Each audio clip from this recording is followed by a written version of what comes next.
దాక్కోలేదు కానీ దొరకను, పారిపోను కాను పరిగెట్టిస్తా.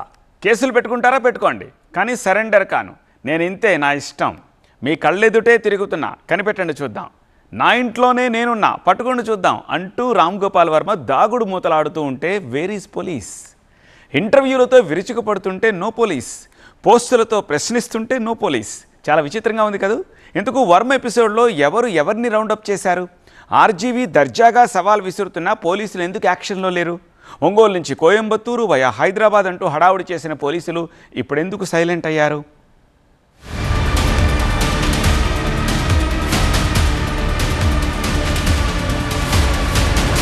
దర్శకజీవి ఆర్జీవి ఆట మామూలుగా లేదుగా. రామ్ గోపాల్ వర్మను పోలీసులు రౌండప్ చేసిండ్రా, రామ్ గోపాల్ వర్మే పోలీసుల్ని రౌండప్ చేసిండో తెలియదు గాని ఇద్దరి మధ్య టామ్ అండ్ జెర్రీ గేమ్ మాత్రం క్షణక్షణం ఉత్కంఠ రేపుతోంది. వర్మ ఉన్నాడా దాక్కున్నాడా అంటే వచ్చే సమాధానం వర్మ ఉన్నాడు, తన ఇంట్లో దర్జాగా దొరలా ఉన్నాడు, దాక్కోలేదు పారిపోలేదు. పోలీసులకు వర్మను అరెస్ట్ చేసే దమ్ము ధైర్యం ఉందా అంటూ వర్మ ఫ్యాన్స్ సోషల్ మీడియాలో క్వశ్చన్ చేస్తున్న పరిస్థితి.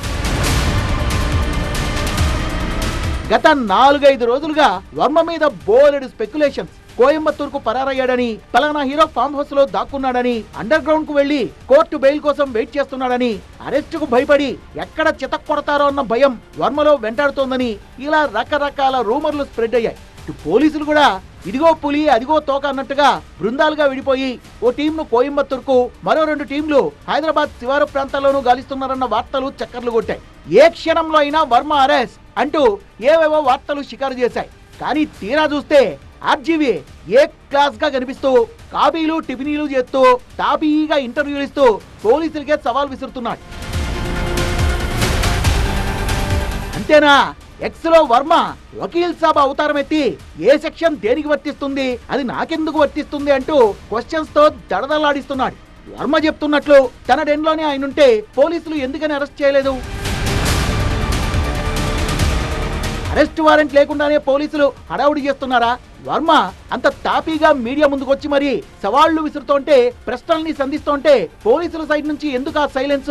కంప్లైంట్ ఒక్కటే, కానీ 5-6 చోట్ల కేసులు నమోదు కావడంపైనే వర్మ అభ్యంతరం. అయినా ఎప్పుడో పెట్టిన పోస్టులకు ఇప్పుడు ఎవరి మనోభావాలు దెబ్బతిన్నాయన్నది వర్మ ప్రశ్న. పోనీ ఏమైనా హడావుడిగా టేకప్ చేయాల్సిన కేసా? మర్డర్లు మానభంగాలు చేసి పరారయ్యారా అంటూ వర్మ 1 by 1 క్వశ్చన్ల మీద క్వశ్చన్లు వేస్తూ పోలీసుల్ని రౌండప్ చేశాడు. అయినా పోలీసుల సైడ్ నుంచి నో యాక్షన్. వరుసగా ఫోన్ కాల్స్ వస్తుండడంతో తన సినిమా పనులకు ఆటంకం కలుగుతుందని ఫోన్ స్విచ్ ఆఫ్ చేసినట్లు తన పోస్టుల్లో వర్మ రాసుకొచ్చారు. కేసు విచారణకు హాజరవడానికి తనకు అదనపు సమయం కావాలని అధికారులను అడిగానని, అధికారుల నుంచి సమాధానం రాలేదంటున్నారు. తాను చట్టాన్ని గౌరవిస్తానని, ప్రభుత్వ సంస్థల నియమ నిబంధనల్ని ఖచ్చితంగా పాటిస్తానని తెలిపిన ఆర్జీవీ అదే సమయంలో తనకు రాజ్యాంగం కల్పించిన ప్రాథమిక హక్కుల్ని కూడా వినియోగించుకుంటానని స్పష్టం చేస్తున్నారు. వర్మ సైడ్ నుంచి అయితే పిక్చర్ పిచ్చ క్లారిటీగా ఉంది, కానీ పోలీసుల సైడ్ నుంచే 1,00,000 అనుమానాలు. మరైతే చూడాలి పోలీసుల సైడ్ నుంచి వర్మ ప్రశ్నలకు సమాధానం వస్తుందా రాదా అన్నది.